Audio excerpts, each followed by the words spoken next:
बिस्मिल्लाहिर्रहमानिर्रहीम। अस्सलाम वालेकुम नाज़रीन, आप यूट्यूब चैनल देख रहे हैं, मैं इमरान खान हूं। तो जिस तरीके का प्रोटोकॉल पाकिस्तान के वज़ीर आज़म को अमेरिका में मिला है या फील्ड मार्शल को मिला है, इन चीजों को देखने के बाद जो ये ऑप्टिक्स जो आपको दिखाई दे रहे हैं ना, ये पर्दे के पीछे कुछ और होता है।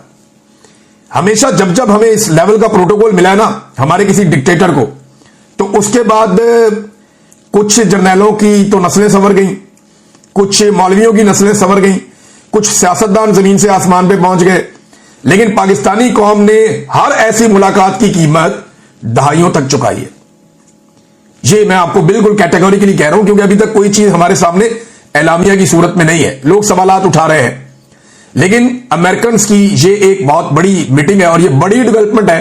पूरी दुनिया में चेमगोइयां हो रही हैं और मजे की बात यह है कि कोई भी अखबार, कोई भी जरीदा अभी तक ये नहीं बता रहा कि ये मुलाकात हो किस लिए रही है, बल्कि सारे अंदाजे लगा रहे हैं। सारे ये बात करें कि ये बहुत इंपॉर्टेंट है, अनयूजुअल है, नॉर्मली ऐसा होता नहीं है, लेकिन ये हंगामी है। अब क्या फैसले होंगे उसको खुफिया रखा गया है। 12 चीजें सामने आ जाएंगी तो पता चल जाएगा कि ये मामला किस तरफ जाता है। नाज़रीन, ये एक तस्वीर आप देखें, इसमें तकरीबन 9 रहनुमा हैं जो मुलाकात कर रहे हैं जनाब डोनाल्ड ट्रंप साहब से। ये 9 रहनुमा हैं। मैं आपको इस तरह के 9 और दिखा सकता हूं, 10 और दिखा सकता हूं, बहुत सारी और तस्वीर दिखा सकता हूं। ये रहनुमा सारे मुलाकात कर रहे हैं डोनाल्ड ट्रंप से। और एक तस्वीर आप ये देखें, शहबाज शरीफ की मुलाकात हो रही है डोनाल्ड ट्रंप से। इनमें फर्क क्या है? ये जो बाकी ममालिक के रहनुमा है ना, ये अपने साथ अपना आर्मी चीफ नहीं लेकर गए, लेकिन शहबाज शरीफ की डोनाल्ड ट्रंप के साथ जो मुलाकात है उसमें साथ आर्मी चीफ बैठा हुआ है। रीजन क्या है? पहला सवाल तो यह है कि क्या आर्मी चीफ शहबाज शरीफ को साथ लेकर गया या शहबाज शरीफ आर्मी चीफ को साथ लेकर गया? पहला सवाल तो यह है। तो सादा जवाब यह है कि पाकिस्तान का इक्तदार जो है उसके ऊपर कंट्रोल आर्मी चीफ का है, शहबाज शरीफ का नहीं है। तो आर्मी चीफ शहबाज शरीफ को साथ लेकर गया, यह कहने में जरा ज्यादा आसान लगता है और यह खोपड़ी में घुसता भी है। यह बात समझ भी आती है, क्योंकि शहबाज शरीफ साहब की तो यह औकात है नहीं पाकिस्तान में, और अमेरिकन ये जानते हैं। फिर अमेरिकन प्रोटोकॉल्स क्या इस बात की इजाजत देते हैं कि कोई मुल्क का सरबराह आके बैठे और साथ उसका आर्मी चीफ बैठ जाए? भाई, क्या डोनाल्ड ट्रंप अपने साथ अपने जर्नैल को बिठाएगा इस तरह मुलाकातों के लिए आलमी रहनुमाओं से कि चीन का सदर मिलने आया, डोनाल्ड ट्रंप अपना जर्नैल साथ बिठा ले? यह इलॉजिकल लगता है ना, और यह अजीब भी लगता है। लेकिन अमेरिका ने यह अलाउ किया पाकिस्तान को, और यह एक अलग और मुनफरिद मुलाकात थी। इससे पहले जब जब डिक्टेटर मिले अमेरिकन को, उन्हें प्रोटोकॉल मिले, तो उसकी कीमत पाकिस्तान ने चुकाई। यह मैंने आपको पहले बता दिया। अब यह प्रोटोकॉल इसकी कीमतों में देनी पड़ेगी। पहले हम सर जंग में अमेरिका के साथ थे, कीमत हमने चुकाई। अफगान वॉर में, दहशतगर्दी के खिलाफ जंग में, और न जाने किन किन चीजों का हम हिस्सा बने माजी में। लोग तो अमीर हो गए, अलीट, जर्नैल, मौलवी, सियासतदान, और अवाम ने दहाइयों तक कीमत चुकाई और आज तक कीमत चुका रहे हैं इन चीजों की। अब अमेरिका को पाकिस्तान से चाहिए क्या? यह है सबसे इंपॉर्टेंट सवाल। यह सारे लोग जानना चाहते हैं। बल्कि शीरी मजारी साहिबा ने अभी एक ट्वीट किया, और ये जो खारजी मामला हैं उनके ऊपर इनकी काफी ग्रिप भी है। तो वो ये कहती हैं कि उन्होंने भी वही सवाल उठाया, ये जो खातून वफद के साथ गई हैं, इस सवाल से उन्होंने भी सवाल उठाया कि भाई ये क्या चल रहा है, कौन लेकर गया है, हुकूमत इसके ऊपर जवाब दे। क्या आप अब्राहम अकॉर्ड पे दस्तखत करने जा रहे हैं? क्या आप इसराइल को तस्लीम करने जा रहे हैं? तो देखें, मेरी इंफॉर्मेशन के मुताबिक, और मैं ये पहली दफा नहीं कह रहा, आसिम मुनीर साहब की मुलाकात पहले डोनाल्ड ट्रंप से नहीं हुई थी। मैं तब भी यही कह रहा था, और जनरल बाजवा के दौर से हम ये बता रहे हैं कि जनाब पाकिस्तान की एस्टेब्लिशमेंट ने इसराइल को लेकर अपनी पॉलिसी तब्दील कर दी है। और वो आपने ग्राउंड पे ऐसे देखा कि जब भी कोई निकलता है इसराइल के खिलाफ एहतजाज करने के लिए, तो पाकिस्तान की हुकूमत उसको मारती है।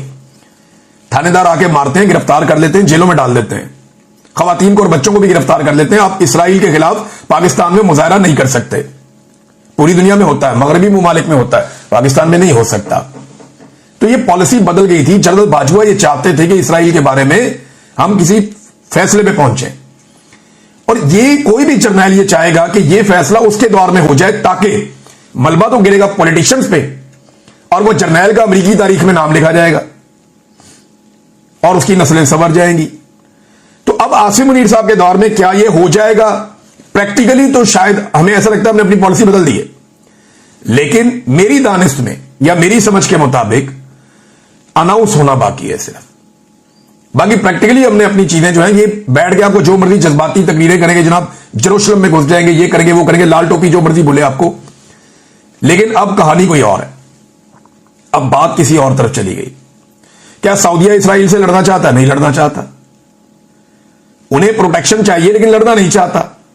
पहले वो अमेरिकन से प्रोटेक्शन लेते थे लंबे अरसे तक, जो खाना काबा और मस्जिद नबी की हिफाजत की जिम्मेदारी थी वो अमेरिकन के पास थी। अब वो पाकिस्तानियों और अमेरिकन के पास है, क्योंकि पाकिस्तानी जो है वो सस्ते पड़ते हैं, अमेरिकन बहुत महंगे पड़ते हैं। साफ बात यह है ना, बिना वजह बात को इधर उधर घुमाने की जरूरत ही नहीं है, सादी सादी बात है। और अमेरिकन इसके ऊपर राजी है। मुमकिन ही नहीं है कि अमेरिका की और इसराइल की मर्जी के बगैर, और ये मैं नहीं कह रहा, बहुत सारे लोग लगातार लिख रहे हैं कि अमेरिका और इसराइल की मर्जी के बगैर पाकिस्तान और सऊदी अरब मुआहदा नहीं कर सकते, खासतौर पे अमेरिका की मर्जी के बगैर। अब अमेरिका को चाहिए क्या? देखिए, अफगानिस्तान में उसके इंटरेस्ट है और डोनाल्ड ट्रंप एक अग्रेसिव मूड में लगते हैं, और पाकिस्तान को वो प्रोटोकॉल मिल रहा है जो और दुनिया में किसी को ऐसे नहीं मिल रहा। इसका मतलब है इस खित्ते में अमेरिका कोई ना कोई एडवेंचर आने वाले वक्त में करेगा या करवाएगा। होगा क्या ये हमें जल्दी पता चल जाएगा। लेकिन असद कैसर साहब ने एक बात क्लियर की है। देखिए, असद कैसर साहब को आप कुछ भी समझें, वो पाकिस्तान तहरीक इंसाफ के एक इमरान खान साहब के पुराने साथियों में से स्पीकर कौमी असेंबली रहे। लेकिन एक बात मैं जानता हूं कि असद कैसर साहब के अफगानिस्तान में ताल्लुकात अच्छे हैं। अफगानिस्तान की हुकूमत पाकिस्तान में जिन लोगों के साथ बातचीत करने में दिलचस्पी रखती है वो मौलाना फजलुर रहमान नहीं है, वो कोई बिलावल जरदारी नहीं है, वो ना तो शहबाज शरीफ है। हां, यहां पे कुछ लोग ऐसे हैं पीएमएलएन में जिनसे अफगान हुकूमत बात कर सकती है। इसी तरह पीटीआई के अंदर जिन लोगों के साथ अफगान हुकूमत बहुत कंफर्टेबल हो जाएगी उनमें एक असद कैसर है। अब असद कैसर के पास जरूर कोई इंफॉर्मेशन है, क्योंकि उन्होंने 27 तारीख के जलसे के हवाले से बात करते हुए इस मामले को छेड़ा है। असद कैसर कहते हैं, और यह बात उन्होंने वाजे की है, कि अफगानिस्तान पर जंग मुसल्लत नहीं करने देंगे, किसी सूरत खून खराबा नहीं होने देंगे। अगर कोई अफगानिस्तान से जंग शुरू करने जा रहा है तो हम सियासी जमातें और अवाम इस जंग में शामिल नहीं होंगे। यह बहुत इंपॉर्टेंट है। इसका मतलब है अफगानिस्तान के पास यह इंफॉर्मेशन है कि उनके ऊपर जंग मुसल्लत की जा सकती है, और इस मरतबा पाकिस्तान को इन्वॉल्व भी किया जा सकता है। और इमरान खान साहब जेल से बैठकर बार बार खबरदार कर रहे हैं कि अफगानिस्तान के साथ बात करो, किसी लड़ाई में उनके साथ ना जाओ, किसी जंग का हिस्सा ना बनो। हमारा मफाद इसमें कि हम अफगानिस्तान के साथ बातचीत करें। तो क्या अब अमेरिका एक नया मॉडल बना के अफगानिस्तान में दखलंदाजी करने जा रहा है? तो असद कैसर साहब ने कैटेगोरिकली ये कह दिया बगैर किसी का नाम लिए। नाज़रीन, पाकिस्तान तहरीक इंसाफ की इस वक्त जो सारी तवज्जो है वो 27 तारीख के जलसे पर है और उसकी तैयारियां की जा रही हैं धड़ाधड़।